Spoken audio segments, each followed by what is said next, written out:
Assalamualaikum semua, kembali lagi di channel Hanif Talk. So hari ni aku berada di Stadium Batu Kawan sempena dengan Hari JPJ ke-80. Hari ni ada sesi pelancaran motosikal daripada M-Force dan ada program M-Force Charge bersama JPJ. So inilah dia kan, program M-Force Charge bersama JPJ. So rebate sebanyak RM2,400.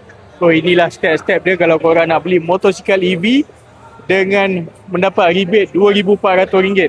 Inilah dia motor dia yang dilancarkan, iaitu motor Easy Ray 01.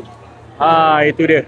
Kalau korang tengok, korang boleh dapat harga sehingga RM2,288 untuk motor ni.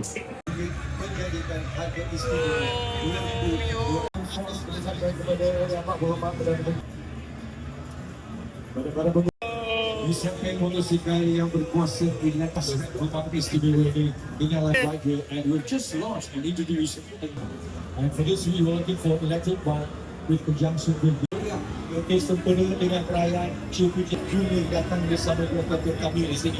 Okey, so inilah dia punya spek dia. Harga asal dia adalah RM4,688.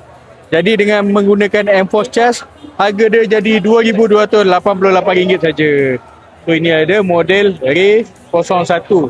So ini adalah motosikal EV. So range dia lebih kurang 120km pada 25km per jam So ini top speed dia 68km sejam.